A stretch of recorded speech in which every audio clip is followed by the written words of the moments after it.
कैसे हो आप सभी। मेरा विश्वास है कि आप सभी अच्छे होंगे, खुश होंगे और बोर्ड एग्जाम की तैयारी में लगे हुए होंगे। अभी तो वैसे प्री बोर्ड एग्जाम चल रहे हैं, लेकिन प्री बोर्ड के साथ साथ ही बोर्ड एग्जाम की तैयारी करने का भी समय चल रहा है।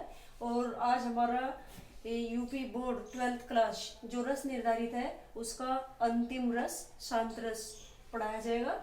और इसके बाद हमारे रस जो यूपी बोर्ड द्वारा निर्धारित है वो कंप्लीट हो जाएंगे और इन सभी को अच्छे से पढ़ना है। चलिए भाई, आज हम पढ़ते हैं शांत रस। ठीक इसी प्रकार जिस प्रकार यूपी बोर्ड एग्जाम की तैयारी में सभी छात्र जुटे हुए हैं और सभी का मन अशांत है, कभी वो हिस्ट्री पढ़ते हैं, कभी सिविक्स या सोशोलॉजी इसमें लगे हुए हैं। तैयारी करूँ तो किसकी करूँ, तो इस प्रकार से हम सभी का मन क्या होता है, अशांत हो जाता है। लेकिन शांत रस इसके ठीक अपोजिट होता है और जिससे हमें मानसिक शांति मिलती है। चलिए शांत रस के बारे में पढ़ते हैं।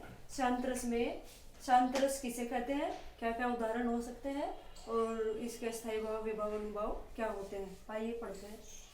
देखिए भाई, सबसे पहले शांत रस के लक्षण है ना। लक्षण यानी कि परिभाषा।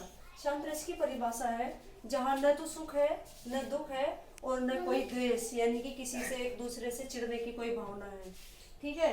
न राग है यानी कि किसी वस्तु को पाने के लिए न राग है और न कोई इच्छा कि मुझे ये प्राप्त करना है, मुझे बहुत सारा धन इकट्ठा करना है, या मुझे कहीं अच्छी सी जॉब ढूंढनी है, या बहुत दूर घूमने जाना है। ये अनेक प्रकार की इच्छाएं होती है। लेकिन यहाँ क्या होता है, यहाँ किसी प्रकार की कोई इच्छा शेष नहीं बचती और एकमात्र संसार से क्या होता है, लगभग वैराग्य की भावना जागृत हो जाती है। और वैराग्य यानी कि ईश्वर से हमारा लगाव हो जाता है। आत्मा और परमात्मा का जहाँ मिलन होता है वहाँ क्या होता है, हृदय में निर्वेद नामक स्थायी भाव जागृत हो जाता है। यानी कि जब मनुष्य का मन चारों ओर की भाग दौड़ से, सुख दुख द्वेष राग है ना, अनेक सभी इच्छाओं से विमुख होकर ईश्वर में लीन होने की ओर अग्रसर होता है, तो वहाँ क्या होता है, हमारे हृदय में निर्वेद नामक अस्थायी भाव जागृत होता है। और ये निर्वेद नामक अस्थायी भाव विभाव, अनुभाव और संचारी भाव से पुष्ट होते हुए क्या शांत रस में बदल जाता है। और इसी निर्वेद नामक अस्थायी भाव को मुनियों ने शांत रस कहा है। तो बच्चों समझ आया, किसी हर प्रकार की सांसारिक इच्छाएं से विमुख हो जाना और ईश्वर के यानी कि आत्मा का परमात्मा से मिलन की ओर अग्रसर हो जाना, ये शांत रस की परिणति करता है ना। और इसका स्थायी भाव क्या होता है, इसका स्थायी भाव निर्वेद होता है, निर्वेद। ठीक है भाई। अब हम आते हैं इसके उदाहरण पे, क्योंकि किसी भी रचना को हम पढ़ते हैं बोर्ड एग्जाम में बहुत बार एग्जाम्पल दे दिया जाता है और एग्जाम्पल में पूछ लिया जाता है कि प्रस्तुत पंक्तियों में होने वाले रस का नाम बताइए। तो हम कैसे पता करेंगे, यानी कि अभी हमने तुम्हें वीर रस पढ़ा था इससे पहले वीडियो में, उसको पढ़कर अचानक ही हमारे हृदय में उत्साह नामक स्थायी भाव जागृत होता था, तो हम उत्साह के कारण हम क्या बता देंगे कि ये वीर रस है। ऐसे ही किसी शांत रचना यानी कि ईश्वर से संबंधित कोई रचना पढ़ेंगे तो उससे हमारा मन क्या होगा, ईश्वर की तरफ बढ़ता है, तो हमारा मन शांत हो जाता है। तो उससे हमें पता चल जाता है कि यहाँ निर्वेद नामक स्थायी भाव है और शांत रस की परिणति की गई है। तो देखिए यहाँ आते हैं उदाहरण। श्री रघुनाथ कृपालु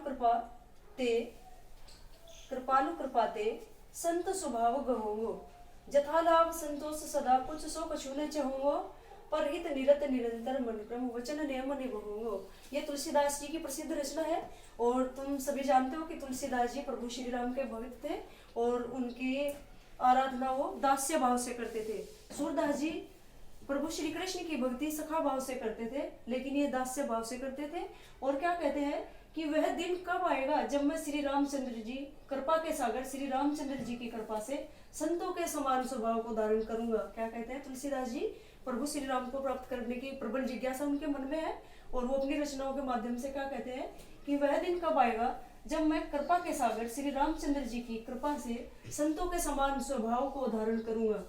और वह समय कब आएगा, जथा लाभ संतोष सदा कछु सो कछु न चाहूंगा। वह समय कब आएगा जब मैं लाभ हानि सभी में संतुष्ट रहूंगा और किसी से कुछ भी इच्छा नहीं करूंगा, किसी प्रकार की मेरी कोई इच्छाएं नहीं होगी। पर हित निरत निरंतर मन क्रम वचन नियम निभूंगा। और पता नहीं मेरे जीवन में वह समय कब आएगा जब मैं पर हित निरत यानी कि मैं निरंतर, जब मैं लगातार दूसरों के हित में ही लगा रहूंगा तथा मन क्रम और वचन तथा नियम से इन सब का पालन करूंगा। ठीक है भाई। तो यहाँ क्या है, तुलसीदास जी प्रभु भक्ति की ओर चलने के लिए उनके हृदय में प्रबलता विद्यमान है, तो इस कारण यहाँ क्या है, शांत रस। यानी कि इन्होंने क्या कहा है कि लाभ और हानि इन सभी में संतुष्ट रहूंगा, यानी न तो लाभ के समय में खुश होऊंगा और न हानि के समय में दुखी होऊंगा, पता नहीं वह समय मेरी जिंदगी में कब आएगा।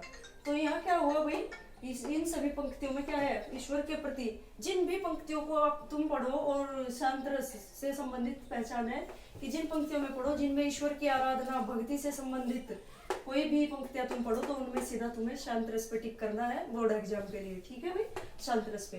तो यह क्या है, अगर बोर्ड एग्जाम में आता है कि शांत रस की परिभाषा उदाहरण सहित लिखे तो सबसे पहले लिखेंगे शांत रस, इसके बाद लक्षण या परिभाषा लिख देंगे, परिभाषा में ये सब कुछ लिखना है। उसके बाद तुम्हें एग्जाम्पल देना है, एग्जाम्पल ये भी दे सकते हो या और भी इजी बहुत सारे प्रभु भक्ति से संबंधित कोई भी 2 या 1 लाइन देके उसका स्पष्टीकरण कर सकते हो, ठीक है भाई। तो इसका यहाँ स्पष्टीकरण क्या होगा, यहाँ राम की भक्ति आलम्बन है, यानी कि किसके, तुलसीदास जी के हृदय में किसके कारण ये निर्वेद नामक अस्थायी भाव उत्पन्न होता है, प्रभु श्री राम के कारण होता है। तो ये क्या है, यहाँ श्री राम की भक्ति आलम्बन होगा, साधु और संतों का संपर्क तथा श्री रघुनाथ जी की कृपा उद्दीपन है, यानी कि उनके हृदय में निर्वेद नामक अस्थायी भाव उत्पन्न हुआ और प्रभु श्री राम की भक्ति के प्रति वो अग्रसर है, और जैसे ही वो श्री रामचंद्र जी उनके ऊपर कृपा करते हैं और साधु संतों के संपर्क में आते हैं तो उनसे भी वो इनके बारे में अनेक प्रकार की कथाएं सुनते हैं, तो उनके हृदय में इनको प्राप्त करने के लिए उत्साह जागृत हो जाता है और अधिक उत्साहित हो जाते हैं। तो और अधिक उत्साहित होने की क्रिया को क्या कहते हैं, उद्दीपन क्रिया कहते हैं। तो यहाँ श्री संतों का संपर्क और रघुनाथ जी की कृपा उद्दीपन विभाव है। फिर है धैर्य, संतोष और अचिंता, यानी किसी भी प्रकार की चिंता से विमुख हो जाना अचिंता कहलाता है। ये सब क्या है, धैर्य, संतोष और अचिंता अनुभाव कहलाते हैं, क्योंकि ये उद्दीपन विभाव के बाद आने वाले भाव होते हैं।